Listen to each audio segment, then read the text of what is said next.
Hello friends, कैसे हैं आप सब। उम्मीद करते हैं आप लोग काफ़ी अच्छे होंगे, स्वस्थ होंगे, मस्त होंगे और आपकी पढ़ाई भी काफ़ी अच्छी चल रही होगी। तो आइए आज आपका स्वागत करते हैं एक बहुत ही मज़ेदार वीडियो में, जिसके अंतर्गत हम लोग ग्रामर प्रैक्टिस सेट के सेट नंबर 4 को डील करेंगे, जो कि आने वाली परीक्षा के दृष्टिकोण से काफ़ी महत्वपूर्ण है। इसमें सारे इंपॉर्टेंट क्वेश्चन के कलेक्शन है, तो इसलिए आप वीडियो के अंत तक बने रहिएगा, कहीं जाइएगा मत। निश्चित रूप से आपको बहुत ज़्यादा फायदा होने वाला है। तो आइए इस सेशन की शुरुआत करते हैं एक बहुत ही मज़ेदार सवाल के साथ। आज के सेशन का जो हमारा पहला सवाल है वो है, after his death the seat remained vacant. यहां पे कह रहा प्रश्न, choose the correct option of the underlined word. Option या मीनिंग कह सकते हैं यहां पे कि जो अंडरलाइंड वर्ड है यहां पे वैकेंट, इसको अंडरलाइन किया गया है, इसका जो है वो करेक्ट मीनिंग क्या होगा। यानी करेक्ट मीनिंग कहने का मतलब होगा कि इसका सिनोनिम क्या होगा। ठीक है ना बाबू, क्या होगा, सिनोनिम क्या होगा। तो जरा ध्यान से देखिएगा कि वेकेंट का मतलब होता है खाली। वेकेंट का मतलब क्या होता है जी, खाली। आफ्टर हिज डेथ, उसकी मृत्यु के पश्चात, द सीट रिमेन्ड वैकेंट, यानी सीट जो है वह क्या हो गया, खाली हो गया। तो वेकेंट का जो है वह सिनोनिम क्या होगा बाबू, तो वेकेंट का सिनोनिम हो जाएगा आपका एम्प्टी, क्योंकि एम्प्टी मतलब भी क्या होता है, खाली होता है। एम्प्टी मतलब भी क्या होता है बाबू, खाली। और एब्यूजिव मतलब होता है अपशब्द, अपमानजनक, अपमानजनक, अपशब्द। और यहाँ पे रियल का मतलब होता है वास्तविक। रियल का मतलब क्या होता है, वास्तविक। और स्पिरिट का मतलब होता है उत्साह। तो यहाँ पे राइट आंसर कौन हो जाएगा बाबू, राइट आंसर हो जाएगा ऑप्शन नंबर 1 हो जाएगा। चलते हम लोग अगले प्रश्न की तरफ। क्वेश्चन क्या कहता है, When I finished my work। When यहाँ पे रिलेटिव प्रोनाउन की तरह है, इसलिए इसका अर्थ होगा जब। और ये सब्जेक्ट प्लस वर्ब का दूसरा रूप प्लस ऑब्जेक्ट है, यानी निश्चित रूप से ये सिंपल पास्ट है। When I finished my work, जब मैंने अपना काम समाप्त किया। I asked dash teacher to check it। अब देखिए यहाँ पे क्या है, जब मैंने अपना काम समाप्त कर लिया तो मैं किसको कहूँगा, मैं अपने टीचर को ना कहूँगा कि भाई मैंने अपना काम समाप्त कर लिया, आप इसे चेक कर दें। तो वही बात यहाँ पे कहा जा रहा है। देखिए यहाँ पे ये जो आपका दो काम है, दोनों पास्ट में हुआ है और एक के बाद दूसरा काम हुआ है। तो जब दो काम हो, दोनों पास्ट में हो, एक के बाद दूसरा हो, और जब एक काम सिंपल पास्ट में हो तो स्वाभाविक है कि दूसरा भी सिंपल पास्ट में होगा। तो when I finished my work, जब मैंने अपना काम समाप्त कर लिया। I asked, मैंने कहा या पूछा, dash teacher to check it, तो स्वाभाविक है कि मैंने काम समाप्त किया तो मैं अपने टीचर को कहूँगा कि चेक करें। अब यहाँ पे टीचर क्या है, कॉमन नाउन है, और कॉमन नाउन के पहले यहाँ पे पजेसिव एडजेक्टिव होगा। क्या होगा बाबू, पजेसिव एडजेक्टिव होगा। तो पजेसिव एडजेक्टिव होगा तो I का पजेसिव एडजेक्टिव क्या होता है, माई। तो यहाँ पर राइट आंसर कौन हो जाएगा, ऑप्शन नंबर क्या हो जाएगा, सी। यानी when I finished my work, जब मैंने अपना काम समाप्त किया। आई आस्क्ड माई टीचर, मैंने अपने शिक्षक से कहा, टू चेक इट, की से क्या कर लें, चेक कर लें, सही है कि गलत है। तो राइट आंसर क्या हो जाएगा, ऑप्शन नंबर 1 हो जाएगा। अगले प्रश्न की तरफ चलते हैं। Those are probably the dash furniture in the showroom. देखिए यहाँ, those are probably the dash furniture in the showroom. अब देखिए यहाँ पे लगा हुआ है दा, और दा के बाद हम लोगों का जो स्थान आता है वो सुपरलेटिव डिग्री का आता है। किसका आता है बाबू, सुपरलेटिव डिग्री। और आपको पता है कि सुपरलेटिव डिग्री जो होता है वह उसके पहले या तो मोस्ट लगे होते हैं, या लास्ट में जो है वह क्या लगा होता है बाबू, वो लास्ट में लगा हुआ था EST सफिक्स के रूप में। तो देखिए यहाँ पे ये जो एक शब्द है फैंसी, क्या है, फैंसी। और फैंसी का जो सुपरलेटिव डिग्री होता है वो होता है फैंसीएस्ट। तो राइट आंसर क्या हो जाएगा, ऑप्शन नंबर बी। क्या हो जाएगा बाबू, ऑप्शन नंबर बी, यानी फैंसीएस्ट। बिल्कुल, यानी फैंसी का जो सुपरलेटिव डिग्री हो जाएगा वो ऑप्शन नंबर बी, फैंसीएस्ट हो जाएगा। ये हम लोगों को याद रखना है, ये बहुत बार पूछा गया है कि दा के बाद सुपरलेटिव डिग्री का जो कंसेप्ट है वो बहुत बार पूछा गया, इसलिए इसको निश्चित रूप से याद रखेंगे। अगले प्रश्न की तरफ चलते हैं। दे made her dash a new contract. Contract का मतलब क्या होता है, ठेका। अब देखिए यहाँ पे क्या है, ये मेड जो है सब्जेक्ट प्लस जो है वह मेड है, और मेड के बाद ऑब्जेक्ट है। तो यहाँ पे ये मेड जो है वो कॉजेटिव वर्ब है, कॉजेटिव वर्ब है। और कॉजेटिव वर्ब है, जैसे एक एग्जांपल देखें, they made me laugh, they made me laugh, इसका मतलब क्या होता है गुरुजी? उसने मुझे हंसाया या उन लोगों ने मुझे हंसाया। अब यहां पे देखिए ये कॉजेटिव वर्ब है, तो कॉजेटिव वर्ब में देखिए क्या है कि ऑब्जेक्ट के बाद ये जो स्थान होता है यहाँ पे वेयर इन्फिनिटिव का प्रयोग करते हैं। किसका प्रयोग करते हैं बाबू? Bare infinitive. वेयर इन्फिनिटिव का मतलब होता है इन्फिनिटिव विदाउट टू, यानी वैसा इन्फिनिटिव जिसमें टू ना हो। तो यहाँ पे राइट आंसर क्या हो जाएगा? यहाँ पे राइट आंसर हो जाएगा option number A, they made her sign a new contract, यानी उन लोगों ने उसे एक नया कॉन्ट्रैक्ट साइन करवाया, यानी राइट आंसर क्या हो जाएगा? तो राइट आंसर हो जाएगा ऑप्शन नंबर 1। और ये याद रखना है कि जो कॉजेटिव वर्ब होते हैं वो कॉजेटिव वर्ब में जो है वह क्या होता है? वेयर इन्फिनिटिव का हम लोग क्या करते हैं बाबू? प्रयोग करते हैं, यानी ऑप्शन नंबर 1 हमारा क्या हो जाएगा? सही जवाब हो जाएगा। अगले प्रश्न की तरफ चलते हैं। Catching the earlier train will give us the dash to do shopping. कहते हैं कि अगर हम लोग जो है पहला ट्रेन पकड़ लेंगे या सवेरे की ट्रेन पकड़ लेंगे तो हम लोगों को जो है वह शॉपिंग करने का चांस मिल जाएगा। हम लोग बोलते हैं कि हम लोगों को शॉपिंग करने का क्या मिल जाएगा? चांस मिल जाएगा। तो यहाँ पे राइट आंसर क्या हो जाएगा? ऑप्शन नंबर 1 कि कैचिंग द अर्लियर ट्रेन, अगर शुरुआती ट्रेन पकड़ते हैं या पहले की गाड़ी पकड़ते हैं, will give us the chance to do some shopping, यानी अगर हम पहले की ट्रेन पकड़ते हैं तो हमको शॉपिंग करने का क्या मिल जाएगा? चांस मिल जाएगा। इसमें लक क्या मिलना है और इसमें संभावना क्या मिलना है? जब देखिए हम लोग पहले पहुंचेंगे तो स्वाभाविक है कि हमको एक चांस मिलेगा कि हम लोग उतना देर में क्या कर लेंगे? शॉपिंग कर लेंगे। अगले प्रश्न की तरफ चलते हैं। Sangeeta bought what she wanted. अब देखिए यहाँ पे क्या है? क्वेश्चन टैग यहाँ पे चुनना है। अब यहाँ संगीता सब्जेक्ट है, उसके बाद वर्ब का दूसरा रूप है। Sangeeta bought what she wanted, Sangeeta खरीदी जो वह चाहती थी। अब देखिए यहाँ पे ये सिंपल पास्ट है और सिंपल पास्ट है तो यहाँ पे इसका क्वेश्चन टैग हमको बनाना है। तो सिंपल पास्ट में आपके पास ऑक्सिलरी वर्ब के रूप में क्या होता है? डिड होता है। चूंकि सेंटेंस पॉजिटिव है तो इसका क्वेश्चन टैग क्या बनेगा गुरुजी? निगेटिव। तो डिड प्लस नॉट क्या बनेगा? Did not. और यहाँ पे सब्जेक्ट में क्या है? संगीता। संगीता के लिए कौन सा सुटेबल प्रोनाउन होता है? सी। तो राइट आंसर क्या हो जाएगा? डिड नॉट सी, यानी ऑप्शन नंबर डी। क्या हो जाएगा? ऑप्शन नंबर डी इसका क्या हो जाएगा? सही जवाब। और क्वेश्चन टैग से 1-2 सवाल पूछ दिए जाते हैं, इसलिए ध्यान दीजिएगा।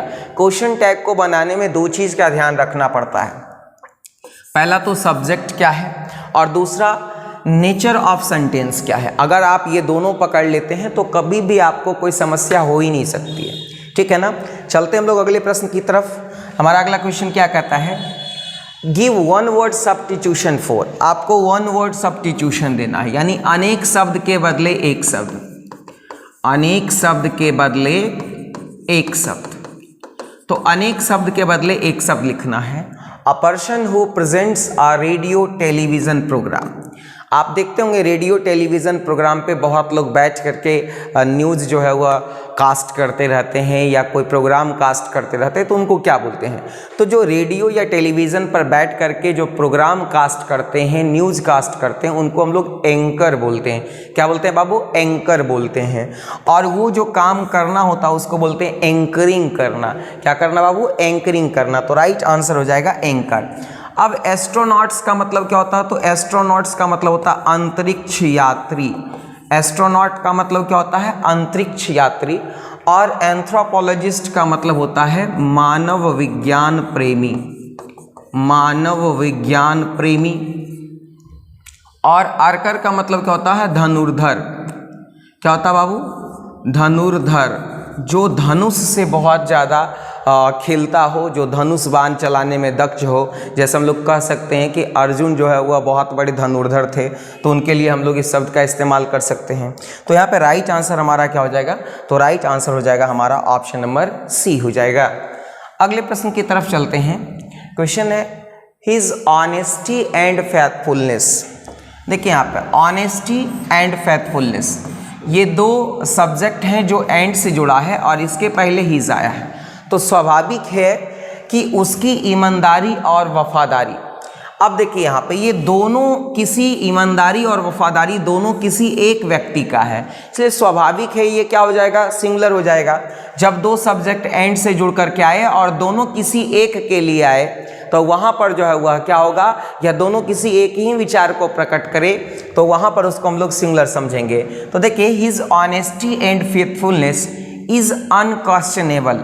अनक्वेश्चनेबल का मतलब होता है जिस पर प्रश्न उठाया नहीं जा सकता, यानी वो इतना उसकी ईमानदारी उसकी वफादारी इतना जो है वह बेदाग है कि उस पर प्रश्न नहीं उठाया जा सकता है। तो यहाँ पे राइट आंसर क्या हो जाएगा, इज हो जाएगा। राइट आंसर क्या हो जाएगा बाबू, ऑप्शन नंबर 1 इज हो जाएगा। क्लियर है। अब आप सवाल पूछ सकते हैं सर चूंकि यहाँ पे सिंगुलर वर्ब लगेगा, चूंकि सिंगुलर सब्जेक्ट है तो ये प्लूरल है, ये प्लूरल है तो ये आपका होगा नहीं। और हैज़ के बाद देखिए क्या होता है, हैज़ के बाद मोस्टली हम लोग नाउन का प्रयोग करते हैं, ठीक है, या वर्ब के तीसरे रूप का प्रयोग करते हैं, तो यहाँ पर जो है वो एडजेक्टिव है तो ऐसा होगा नहीं। राइट आंसर क्या हो जाएगा, ऑप्शन नंबर 1। अगले प्रश्न की तरफ चलते हैं। You dash give up smoking. देखिए ये एक बहुत ही इंपॉर्टेंट फ्रेजल वर्ब है। गिव अप का मतलब होता है त्यागना या गिव अप का मतलब होता है छोड़ना। तो गिव अप का मतलब होता है त्यागना या छोड़ना बुरी आदतों को। तो देखिए कोई भी बुरी आदत होती है तो उसको निश्चित रूप से हम लोगों को क्या कर देना चाहिए, छोड़ देना चाहिए। कोई भी लत जो है वह गलत होता है और उसे हम लोग निश्चित रूप से क्या करना चाहिए, छोड़ देना चाहिए। तो यहाँ पर देखिए क्या है कि यहाँ पर जो है एक कंपल्सन है समझिए, और जहाँ पे कंपल्सन हो इन्हें एकदम कंपल्सरी है, आपको जो है वह कोई भी लत को क्या करना चाहिए, छोड़ देना चाहिए, अवश्य छोड़ देना चाहिए। तो राइट आंसर क्या हो जाएगा, ऑप्शन नंबर 1 हो जाएगा, यानी मस्ट हो जाएगा। अगले प्रश्न की तरफ चलते हैं। क्वेश्चन है ही डैश अर्थी लास्ट नाइट। देखिए जिस भी सेंटेंस में लास्ट, पास्ट, अगो, बिफोर हो वो किस में होगा बाबू, सिंपल पास्ट में। आप देखो यहाँ पे क्या है, टाइम ऑफ एडवर्ब अगर क्या क्या रहे तो टाइम ऑफ एडवर्ब अगर आपका लास्ट रहे, पास्ट रहे, अगो रहे, बिफोर रहे, तो लास्ट, पास्ट, अगो, बिफोर अगर इस तरह का कोई भी टाइम ऑफ एडवर्ब रहता है तो वो किस में हो जाएगा बाबू मेरे, सिंपल पास्ट में। और सिंपल पास्ट का स्ट्रक्चर क्या होता है, सब्जेक्ट प्लस वर्ब का दूसरा रूप प्लस क्या हो जाता है, ऑब्जेक्ट हो जाता है। तो यहाँ पे राइट आंसर क्या हो जाएगा, सी का जो दूसरा रूप होता है हमारा क्या होता है, शाव, है ना। अब इसमें देखिए क्या होता है, अर्थ क्या हो जाएगा इसका, हिशाव अर्थी लास्ट नाइट, मतलब उसने बीती रात जो है वह एक चोर को देखा, यानी right answer option number C हो जाएगा। बात अगले प्रश्न की करें। प्रश्न है dash is bad for health. देखिए हेल्थ के लिए क्या बुरा है। अब यहाँ पे ऑप्शन पे विचार करते हैं तो ऑप्शन में कहीं स्मोक लिखा हुआ है, स्मोकिंग है, जो स्मोकिंग है, स्मोक्ड है, स्मोकिंग है। देखिए ध्यान से यहाँ पे ये ऑक्सिलरी वर्ब है, तो ऑक्सिलरी वर्ब के पहले कौन सा आएगा, नॉमिनेटिव केस। कौन सा आएगा गुरुजी, नॉमिनेटिव केस आएगा।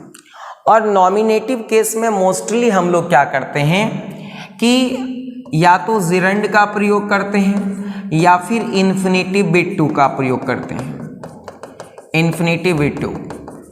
तो जिरंड या इन्फिनेटिव विद टू का प्रयोग करते हैं। तो यहाँ पे इन्फिनेटिव विद टू का मतलब होता है कि 2 + MB1, 2 + वर्ब का पहला रूप। तो ऐसा कुछ 2 + वर्ब का पहला रूप का कोई ऑप्शन है नहीं। तो अब हमारे पास एकमात्र विकल्प क्या बच रहा है बाबू, तो हमारे पास एकमात्र विकल्प बच रहा है कि जिरंड के साथ हम कंटिन्यू करें। तो राइट आंसर क्या हो जाएगा, ऑप्शन नंबर डी, यानी smoking is bad for health का मतलब होता है कि धूम्रपान जो है वह स्वास्थ्य के लिए क्या होता है, बुरा होता है, स्वास्थ्य के लिए क्या होता है, खतरनाक होता है। अगले प्रश्न की तरफ चलते हैं। क्वेश्चन है one who died for a noble cause.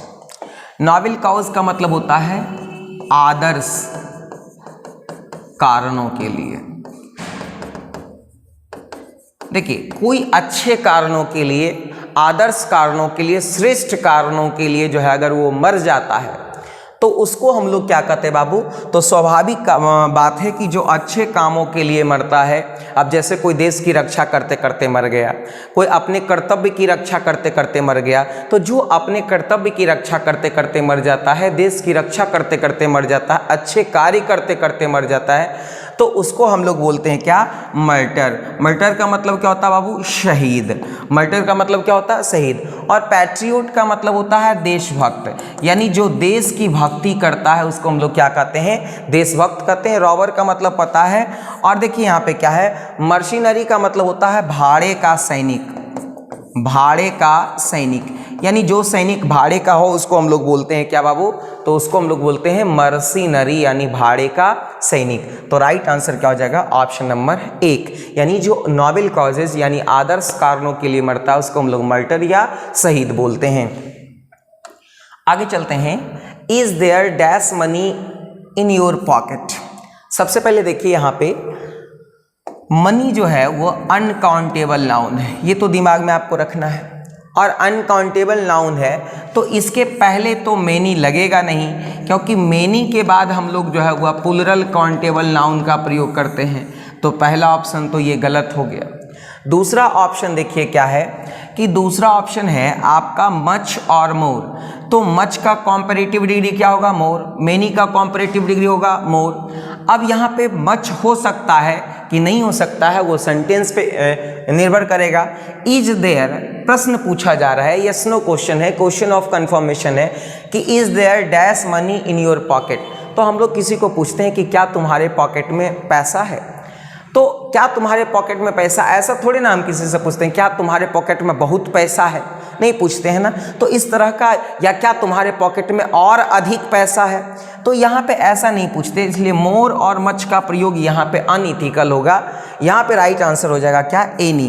तो हम लोग पूछते हैं कि is there any money in your pocket, मतलब तुम्हारे पॉकेट में जो है वो कोई पैसा है या कुछ पैसा है। बोलते कि नहीं कि तुम्हारे पॉकेट में कुछ पैसा है क्या भाई, दो हमको ज़रूरत है। तो यहाँ पे राइट आंसर क्या हो जाएगा, एनी। क्या हो जाएगा, एनी। क्या हो जाएगा, एनी। चलते हैं अगले प्रश्न की तरफ। Choose the odd one.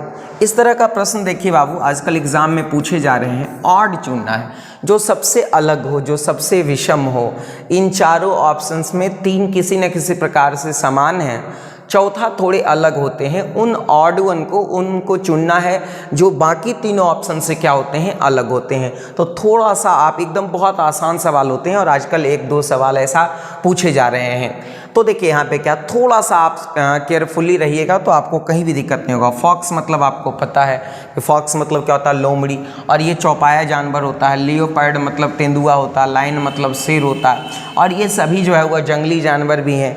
लेकिन पिजन मतलब क्या होता है बाबू, पिजन मतलब होता है कबूतर। तो ये एक वर्ड भी है, क्या बाबू, वर्ड भी है। तो ये तीनों जानवर है, एनिमल है और ये वर्ड है। तो स्वाभाविक है कि ऑड क्या हो जाएगा, ऑप्शन नंबर सी यानी पिजन। कितना सिंपल है ना बाबू, बहुत सिंपल है। तो बहुत सिंपल है, तो फटाफट एक बार आप लाइक कर दो सेशन को, और अगर दोस्तों को नहीं शेयर किए हो तो जल्दी से एक बार शेयर कर दो, मज़ा आ जाएगा, ठीक है ना। और आप कमेंट करके भी बताओ कि कैसा लग रहा है आपको वीडियो। अगले प्रश्न की तरफ चलते हैं। ही लिव्स ऑन द, माफ़ करें, he lives on 2 dash houses. अब देखिए यहाँ पे क्या है, ये हाउस नाउन है और नाउन के पहले ज़रूर कोई ना कोई एडजेक्टिव आया होगा जो इसकी विशेषता को बता रहा होगा।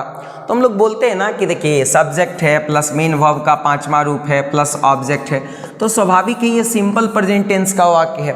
बोलते हैं ना हम लोग कि वह रहता है 2 महले बिल्डिंग में। तो 2 महला बिल्डिंग जो होता है उसको, या 2 मंजिला बिल्डिंग जो होता है, तो उसको मंजिला का अंग्रेजी होता है, वो होता है स्टोरेट। स्टोरेट का मतलब होता है मंजिला, है ना। ही लिव्स ऑन 2 स्टोरेट बिल्डिंग का मतलब होता है वह 2 मंजिला मकान में रहता है। तो राइट आंसर क्या हो जाएगा, ऑप्शन नंबर सी, स्टोरेट। क्लियर है। आगे चलते हैं अगले प्रश्न की तरफ। जॉन और मैरी गोन टू कोलकाता। देखिए यहाँ पे जॉन और मैरी, यहाँ पे और जो है ना कंजंक्शन है। क्या बाबू, कंजंक्शन। और जब 2 विकल्प में एक को चुनना हो, जब 2 ऑप्शन में एक को चुनना हो,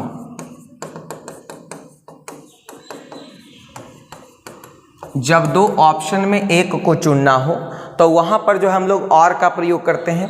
और जनरली जब 2 सब्जेक्ट और से जुड़े हों तो वर्ब हम लोग जो है वह बाद वाले के हिसाब से क्या करते हैं, ले लेते हैं। तो यहाँ मैरी जो है वह क्या है, किसी का नाम है, तो नाम क्या होगा, सिंगुलर होगा, तो सिंगुलर होगा। और यहाँ पे गोन देखिए वर्ब का क्या है, तीसरा रूप है। और वर्ब का तीसरा रूप हमारा हैज़ हैव के बाद ही जो है वह वर्ब का क्या लगता है, तीसरा रूप लगता है। तो देखिए यहाँ पे इज़ तो होगा नहीं, और चूंकि यहाँ मैरी सिंगुलर है इसलिए हैव तो होगा नहीं, और वर भी नहीं होगा क्योंकि is am are was were के बाद वर्ब का तीसरा रूप तभी लगता है जब पैसिव केस में होगा, और ये तो पैसिव केस है नहीं। तो यहाँ पे एकमात्र विकल्प आपके पास क्या बचता है, वो बचता है हैज़, यानी ऑप्शन नंबर बी, जॉन और Mary has gone to Kolkata. John या मैरी कहाँ गया है, कोलकाता गया है। Right answer option number B. अगले प्रश्न की तरफ चलते हैं। He is a man of, देखिए यहाँ पे एक फ्रेज है जिसको याद रखना है, man of letters. Man of letters का मतलब होता है विद्वान व्यक्ति। मैन ऑफ लेटर्स का मतलब क्या होता है बाबू, विद्वान व्यक्ति। और यहाँ पे एक और भी फ्रेज है जिसको याद रखना है, man of a spirit. Man of a spirit का मतलब होता है उत्साही व्यक्ति। मैन ऑफ स्पिरिट का मतलब क्या होता है बाबू, उत्साही व्यक्ति।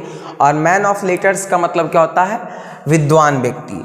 तो यहाँ पे राइट आंसर क्या हो जाएगा, option number B, he is a man of spirit का मतलब होता है वह एक उत्साही व्यक्ति है। He is a man of letters का मतलब होता है कि वह जो है वह क्या है, विद्वान व्यक्ति है। तो यहाँ पे राइट आंसर क्या हो जाएगा बाबू, ऑप्शन नंबर बी हो जाएगा। अगले प्रश्न की तरफ चलें। He has dash the prize. अब देखिए यहाँ पे आप सेंटेंस को पकड़िए, सब्जेक्ट है, उसके बाद क्या है, हैज़ है। तो हैज़ हैव के बाद हम अभी बताया कि ये वर्ब का क्या होगा, तीसरा रूप होगा, क्योंकि हैज़ और हैव के बाद जो है वह वर्ब का कौन सा रूप आता है बाबू, तीसरा रूप आता है। तो यहाँ पर देखिए तीसरे रूप को हम लोग क्या बोलते हैं, तो वर्ब के तीसरे रूप को हम लोग पास्ट पार्टिसिपल भी बोलते हैं। ये भी आपको दिमाग में रखना है, पास्ट पार्टिसिपल। वर्ब के तीसरे रूप को क्या बोलते हैं, पास्ट पार्टिसिपल। तो यहाँ पे विन का जो तीसरा रूप होता है वो होता है वॉन, यानी राइट आंसर क्या हो जाएगा, वो ऑप्शन नंबर डी हो जाएगा। यहाँ पर won, he has won the prize का मतलब होता है वह पुरस्कार जीत गया है या वह पुरस्कार जीत चुका है। सब्जेक्ट प्लस हैज़ या है प्लस वर्ब का तीसरा रूप प्लस ऑब्जेक्ट जो होता है वो किस टेंस का वाक्य होता है, वो होता है प्रेजेंट परफेक्ट टेंस का वाक्य। किसका वाक्य होता है बाबू, प्रेजेंट परफेक्ट टेंस का वाक्य होता है। आगे चलते हैं। क्वेश्चन है dash he went for a walk. देखिए यहाँ पे dash he went for a walk मतलब ऑल इन ऑल का मतलब होता है सर्वो सर्वा। अब जैसे हम लोग बोलते हैं ना कि हमारे पापा हमारे घर में सर्वो सर्वा हैं, तो all in all. Along with का मतलब होता है के साथ साथ या साथ साथ। एज यूजुअल का मतलब होता है पहले जैसा। और आफ्टर ऑल का मतलब होता है आखिरकार या अंत में। अब देखिए यहाँ पे क्या है, कहते हैं ना कि आखिरकार he went for a walk, आखिरकार वह टहलने गया। ऐसा बोलेंगे क्या, सर्वो सर्वा he went for a walk, नहीं। अलॉन्ग विथ है ना, he went for a walk, नहीं। अलॉन्ग विथ हुम, यहाँ पे तो ऑब्जेक्ट होना चाहिए लेकिन है नहीं। एज यूजुअल है ना, तो यहाँ पे भी एज यूजुअल नहीं होगा, तो हम लोग बोलेंगे क्या कि he went for a walk after all, आखिरकार वह जो है वह कहाँ गया, टहलने गया। तो यहाँ पे राइट आंसर जो है वह क्या हो गया कि राइट आंसर आपका हो जाएगा वो ऑप्शन नंबर डी हो जाएगा कि after all he went for a walk, आखिरकार वह कहाँ गया, टहलने गया। या आप यहाँ पर देखिए कि एज यूजुअल भी देख सकते हैं कि एज यूजुअल, लेकिन आप यहाँ पे he went for a walk usually लिख सकते हैं, एज यूजुअल लिखना ठीक नहीं होगा। आगे चलते हैं अगले प्रश्न की तरफ। I can not give you money, I can not give you money dash I have none. देखिए यहाँ पे जो राइट आंसर होगा वो क्या होगा, ऑप्शन नंबर एक होगा 4। क्या हो जाएगा, ऑप्शन नंबर एक हो जाएगा 4। आई can not give you money, मैं तुमको नहीं दे सकता पैसा क्योंकि मेरे पास खुद नहीं है, मेरे पास खुद नहीं है। फॉर आई हैव नन का मतलब होता है मेरे पास स्वयं नहीं है, खुद नहीं है, तो मैं तुमको पैसा नहीं दे सकता। तो राइट आंसर क्या हो जाएगा, ऑप्शन नंबर 1। आगे चलते हैं। Shimla is much dash than Chandigarh. अब देखिए क्या है, शिमला जो है वो चंडीगढ़ से काफ़ी दूर है, तो शिमला चंडीगढ़ से काफ़ी दूर है। तो देखिए यहाँ पे क्या है, 2 एडजेक्टिव होता है, एक होता है फार्दर, फार्दर का मतलब होता है दूर, और एक होता है फर्दर। इससे अक्सर क्वेश्चन पूछा जाता है, इसलिए इसको आप ध्यान में रखिएगा कि एक होता है फार्दर, फार्दर का मतलब होता है दूर, और फर्दर का मतलब क्या होता है आगे। तो यहाँ पे जो राइट आंसर हो जाएगा वो क्या हो जाएगा, वो हो जाएगा फार्दर, यानी Shimla is much farther than Chandigarh, यानी शिमला जो है वह चंडीगढ़ से काफ़ी क्या है, दूर है। शिमला जो है वह चंडीगढ़ से काफ़ी क्या है, आगे है। आगे चलते हैं अगले प्रश्न की तरफ। हमारा जो अगला प्रश्न है, choose the odd one out, इसमें से विषम को चुनना है। तो देखिए विषम को चुनना है मतलब जो सबसे अलग हो। तो देखिए यहाँ पे वीट गेहूं, पैडी धान, वार्ली आपका जो जौ है, और ये आपका जो है वह क्या है, मस्टर्ड मतलब तेल। अब देखिए ये वीट जो है वह आपका क्या है, तो वीट जो है वह आपका रबी फसल है, बार्ली भी आपका क्या है, रबी फसल है, और यहाँ पर जो है वह मस्टर्ड क्या है, रबी फसल है, और पैडी यहाँ पे क्या है, खरीफ फसल है। तो पहले हिसाब से ये आपका ऑप्शन नंबर क्या हो जाएगा, बी हो जाएगा।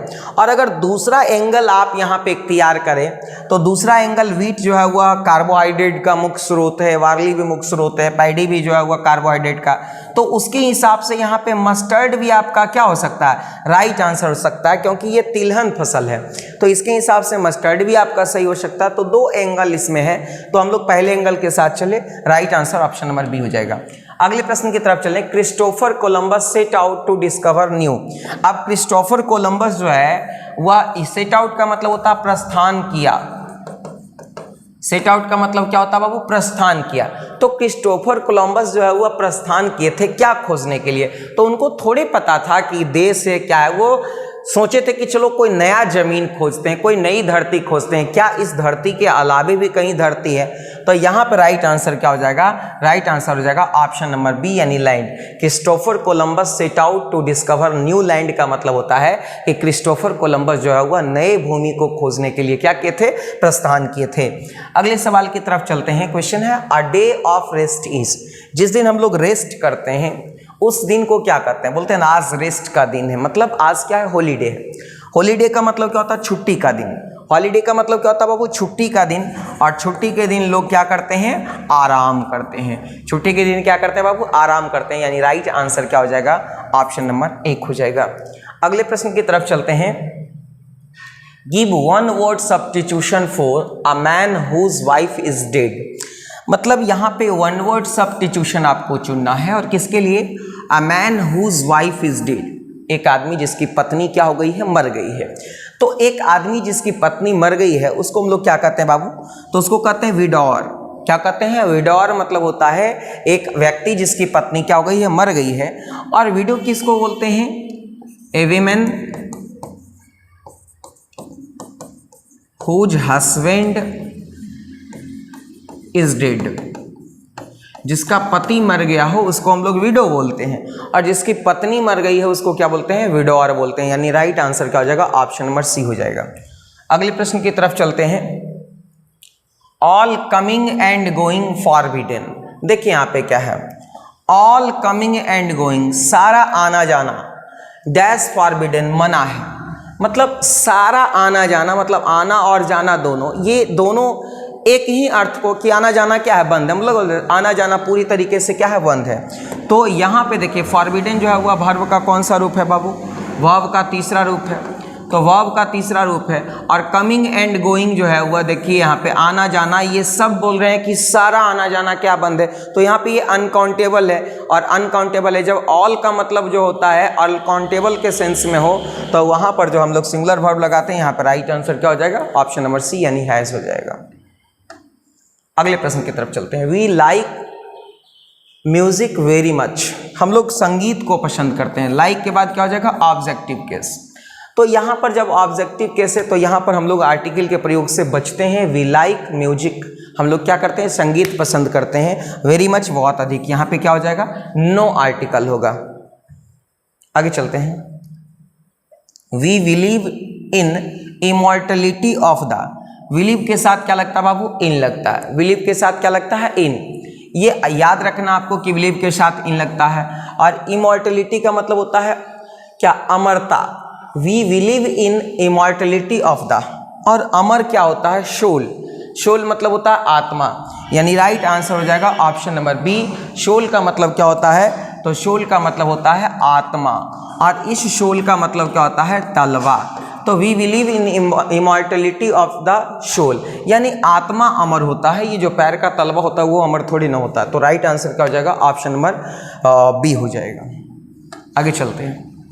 How dash do you want, अब देखिए यहाँ पे क्या है, how dash do you want. अब हम लोग बोलते हैं, देखिए फ्यू का प्रयोग हम लोग थोड़ा के अर्थ में करते हैं लेकिन काउंटेबल के लिए करते हैं। लिटिल का प्रयोग अनकाउंटेबल के अर्थ में करते हैं, अनकाउंटेबल के अर्थ में करते हैं। सम का प्रयोग काउंटेबल और अनकाउंटेबल दोनों के अर्थ में करते हैं, और मच का प्रयोग अनकाउंटेबल के अर्थ में करते हैं। तो हम लोग हाउ मेनी और हाउ मच का प्रयोग करते हैं, बोलते हैं how much do you want, तुम कितना चाहते हो। तो यहाँ पे राइट आंसर क्या हो जाएगा, how much. How much do you want मतलब तुम कितना चाहते हो। आगे चलते हैं। गीता हैज हर्ट, देखिए यहाँ पे किसी का नाम है गीता, और हर्ट का तीसरा रूप भी क्या होता है, हर्ट। तो गीता ने खुद को चोटिल कर लिया, स्वयं को चोटिल कर लिया। यहाँ पे रिफ्लेक्सिव प्रोनाउन होगा, और रिफ्लेक्सिव प्रोनाउन होगा तो गीता के लिए रिफ्लेक्सिव प्रोनाउन क्या हो जाएगा, तो गीता के लिए रिफ्लेक्सिव प्रोनाउन हो जाएगा हरसेल्फ, यानी राइट आंसर हो जाएगा ऑप्शन नंबर 1। क्या हो जाएगा, ऑप्शन नंबर 1, यानी गीता हर्ट हरसेल्फ, यानी ऑप्शन नंबर क्या हो जाएगा, 1 हो जाएगा। क्योंकि रिफ्लेक्सिव प्रोनाउन जो है वह सब्जेक्ट के अकॉर्डिंग होता है, तो सब्जेक्ट यहाँ पे क्या हरसेल्फ है। आगे चलते हैं अगले प्रश्न की तरफ। क्वेश्चन है ही वेंट ऑन, देखिए यहाँ पे जब कभी भी इस तरह का सवाल इंपॉर्टेंट है, keep on going, keep on travelling. तो यहां पर देखिए क्या है, कीप ऑन हो या वेंट ऑन हो, तो उसके बाद जो है वो MB4 को हम लोग जीरेंड के रूप में क्या करते हैं, इस्तेमाल करते हैं। तो ही वेंट ऑन टॉकिंग का मतलब होता है कि वह बातचीत करते रहा, उसने अपनी बातचीत को क्या रखा, जारी रखा। तो राइट आंसर क्या हो जाएगा, ऑप्शन नंबर सी हो जाएगा। और इस तरह का सवाल बहुत ही ज़्यादा इंपॉर्टेंट है, कई बार पूछा गया है। चलते हैं अगले प्रश्न की तरफ। He does not go to market, question tag पूछा जा रहा है। He does not go to market, यहाँ तो निगेटिव सेंटेंस है आपका, तो इसका क्वेश्चन टैग जब भी बनेगा तो क्या बनेगा, पॉजिटिव। पॉजिटिव के लिए ऑक्सिलरी वर्ब को ढूंढिए, डज है, सब्जेक्ट यहाँ पे क्या है, ही है, तो इसका क्वेश्चन टैग क्या बन जाएगा, डज ही, यानी राइट आंसर हो जाएगा ऑप्शन नंबर 1 हो जाएगा। क्लियर है, option number 1 is the right answer. अगले प्रश्न की तरफ चलते हैं। The cost of paper printing, देखिए डैश टू हाई, यहाँ पे देखिए ऑफ क्या है, प्रीपोजिशन, पता है ना आपको, ऑफ क्या है, प्रीपोजिशन। और जब दो सब्जेक्ट प्रीपोजिशन से जुड़ा हो तो वर्ब का चयन प्रीपोजिशन के पहले वाला के हिसाब से, और प्रीपोजिशन का पहले वाला जो सब्जेक्ट है वो क्या है, सिंगुलर, तो वर्ब भी क्या हो जाएगा, सिंगुलर। तो हम लोग बोलते हैं ना कि the cost of paper and printing is high, तो यहाँ पे राइट आंसर क्या हो जाएगा, इज हाई हो जाएगा, यहाँ पे टू नहीं होगा। ठीक है, इसको सुधार लेंगे। The cost of paper printing is high, यानी राइट आंसर क्या हो जाएगा, ऑप्शन नंबर डी हो जाएगा। यानी पेपर और प्रिंटिंग का जो कॉस्ट है, जो कीमत है, वो क्या है, काफ़ी अधिक है। Right answer option number D हो जाएगा। अगले प्रश्न की तरफ चलते हैं। Public opinion was dash the will, देखिए यहाँ पे कि लोगों का जो मत था वो विल के जो है वह क्या था, खिलाफ था। तो यहाँ पर देखिए क्या है, प्रीपोजिशन चुनना है। तो जब प्रीपोजिशन चुनना है तो हम लोगों को ये ध्यान रखना होगा कि जब विल पब्लिक ओपिनियन के खिलाफ है तो के खिलाफ का अंग्रेजी क्या होता है, अगेंस्ट। तो यहाँ पे राइट आंसर क्या हो जाएगा, अगेंस्ट, यानी ऑप्शन नंबर डी, यानी public opinion was against the will का मतलब होता है कि पब्लिक ओपिनियन जो है वह लोगों के क्या था, खिलाफ था, यानी राइट आंसर ऑप्शन नंबर क्या हो जाएगा, डी हो जाएगा। अगले प्रश्न की तरफ चलते हैं। आयरन इज द मोस्ट, यहाँ पे देखिए डी छूटा हुआ है, iron is the most useful of all metals, यानी आयरन जो है वह सभी मेटल्स में सबसे ज़्यादा क्या है, उपयोगी है। और यहाँ पे निगेटिव सेंटेंस चूज करना है, तो आपको ये ध्यान रहे कि निगेटिव सेंटेंस चूज करना मतलब सेंटेंस का अर्थ नहीं बदलना चाहिए, सेंटेंस का अर्थ नहीं बदलना चाहिए, बस आपको ये ध्यान रखना चाहिए कि इसमें निगेटिव शब्द आ जाए। तो आयरन जो है वह सबसे ज़्यादा यूजफुल है सभी धातुओं में। इसका मतलब क्या है कि कोई दूसरा धातु जो है वह उतना उपयोगी नहीं है जितना आयरन है। तो इसको हम लोग लिख सकते हैं कि no other metal is as useful as iron, का मतलब होता है कोई दूसरा मेटल उतना उपयोगी नहीं है जितना आयरन है, यानी राइट आंसर क्या हो जाएगा, ऑप्शन नंबर बी हो जाएगा। चलते हम लोग अगले प्रश्न की तरफ। Dash beware of false friend. देखिए यहाँ पे बहुत इंपॉर्टेंट कंसेप्ट है। बीवेयर का मतलब होता है सतर्क या सजग, और बीवेयर के साथ क्या लगता है, ऑफ। बीवेयर के साथ क्या लगता है बाबू, ऑफ लगता है। तो कहते हैं क्या, अगेन एंड अगेन का मतलब होता है बार बार। अगेन एंड अगेन का मतलब क्या होता है, बार बार। एबव ऑल का मतलब होता है सबसे ऊपर,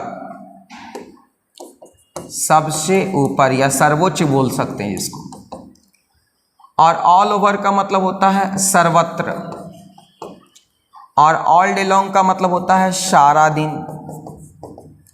तो कहते हैं बिवेयर ऑफ फॉल्स फ्रेंड, हम लोगों को जो है वह क्या करना चाहिए कि झूठे दोस्तों से सावधान रहना चाहिए। तो सबसे पर सर्वोपरि जिसको बोलते हैं, ऑल एबव ऑल का मतलब होता है सर्वोपरि। मतलब ये कि सबसे पहला काम आपको क्या करना है कि आप झूठे दोस्तों से क्या करें, बचें, क्योंकि झूठे दोस्तों की संगति जो है वह क्या है, वो बहुत खराब होती है। तो सर्वोपरि आपको ध्यान देना है कि एबव ऑल मतलब सबसे पहले बिवेयर ऑफ फॉल्स फ्रेंड, हम लोगों को खतरनाक दोस्तों से, झूठे दोस्तों से, मक्कार दोस्तों से सतर्क रहना चाहिए, सजग रहना चाहिए। राइट आंसर क्या हो जाएगा, ऑप्शन नंबर बी। अगले प्रश्न की तरफ चलें।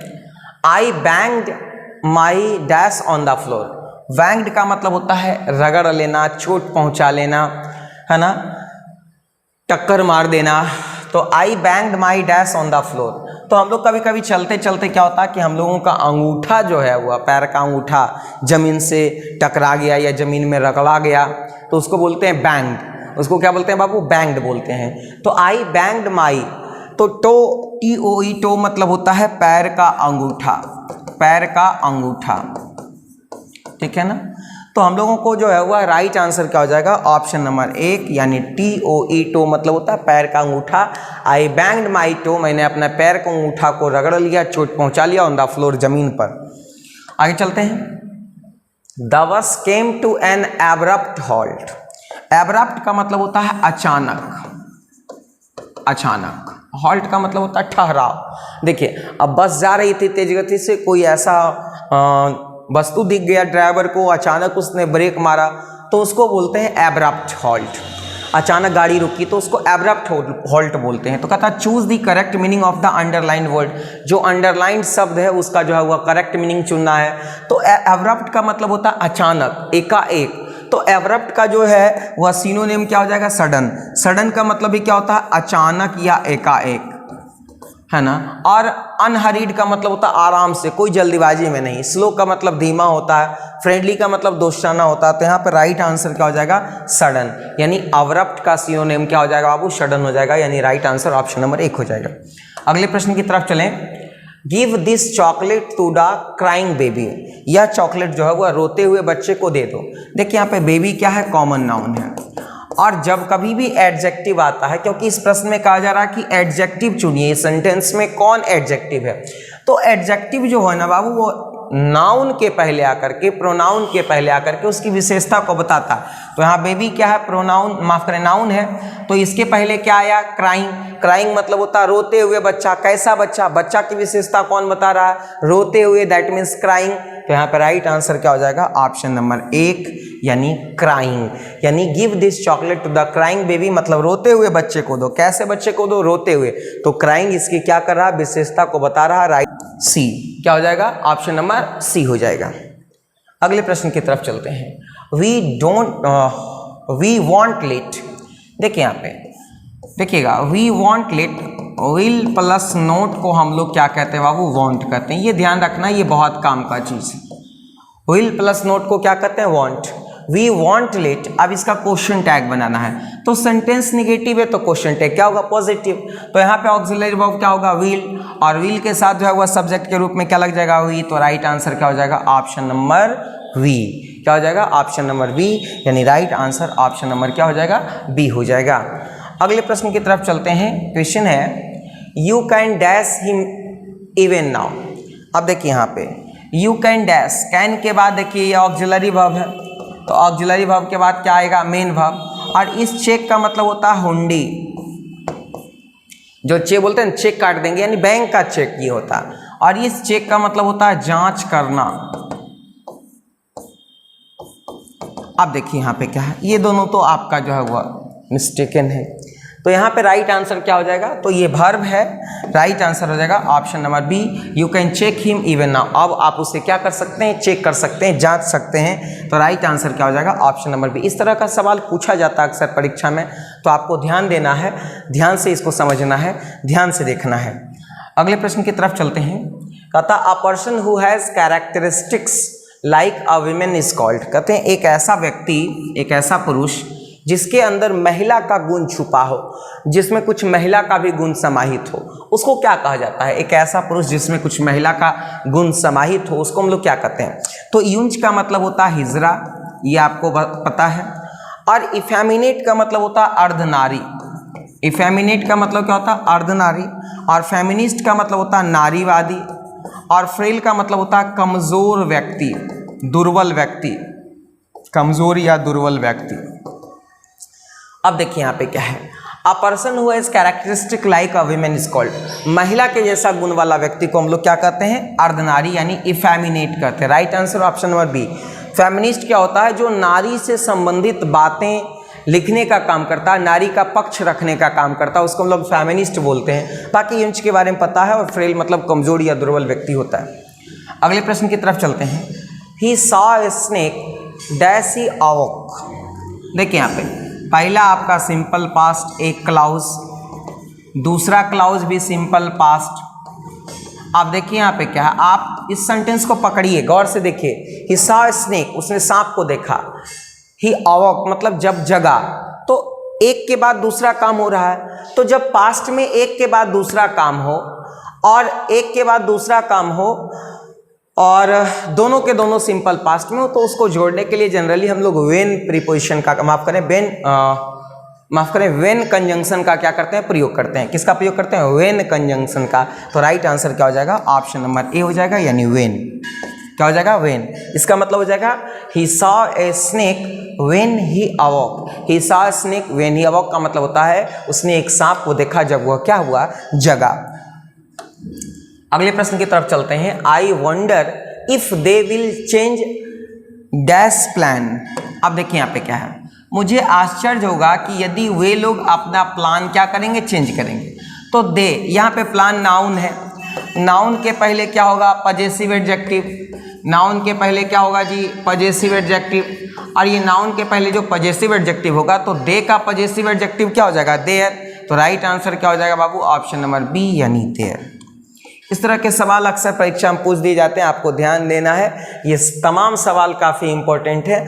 और जब आप प्रैक्टिस लगातार करेंगे, जब आप लगातार अभ्यास करेंगे, तो इस तरह के सवाल बहुत आसान लगने लगेंगे। आप देखते के साथ आंसर को इजीली क्लिक कर सकते हैं। आगे चलते हैं। This side is parallel dash dash. देखिए यहाँ पे एक शब्द है पैरेलल। पैरेलल का मतलब होता है समानांतर, पैरेलल टू समथिंग। अगर कोई किसी के पैरेलल हो तो वहाँ पे कौन से प्रीपोजिशन का प्रयोग करते हैं बाबू, टू, क्योंकि पैरेलल का मतलब होता है समानांतर। तो कोई किसी के पैरेलल हो तो वहाँ पे कौन सा प्रीपोजिशन का प्रयोग करना है, टू का, यानी राइट आंसर क्या हो जाएगा, ऑप्शन नंबर 1 हो जाएगा। अगले प्रश्न की तरफ चलते हैं। My knees dropped bottle on the ground. देखिए माई नीस का मतलब होता है मेरी भतीजी, ड्रॉप यानी वर्ब का दूसरा रूप, ये सब्जेक्ट। तो यहाँ पे क्या हो जाएगा, ऑब्जेक्टिव केस हो जाएगा। तो देखिए माई नीस ड्रॉप्ड, बोतल क्या है, नाउन, नाउन के पहले क्या आ जाएगा, पजेसिव एडजेक्टिव। क्या आ जाएगा, पजेसिव एडजेक्टिव। तो यहाँ पे देखिए नीस ने अपना बोतल गिरा दिया, तो नीस लड़की है, सी के लिए यहाँ पे जो है वो आपका पजेसिव एडजेक्टिव क्या हो जाएगा, हर हो जाएगा। तो राइट आंसर क्या हो जाएगा, ऑप्शन नंबर बी, यानी माई नीस ड्रॉप्ड हर बोतल ऑन द ग्राउंड, मतलब मेरी भतीजी ने अपना बोतल ग्राउंड पे क्या किया, गिरा दिया, यानी option number B is the क्या हो जाएगा, राइट आंसर हो जाएगा। अगले प्रश्न की तरफ चलते हैं। क्वेश्चन है a remedy for all diseases. ये बहुत ही ज़्यादा इंपॉर्टेंट सवाल है, देखिएगा। ए रेमेडी फॉर ऑल डिजीजेज का मतलब होता है वो ऐसा उपचार जो सभी रोगों को ठीक कर दे, तो हम लोग बोलते हैं ये रामबाण है।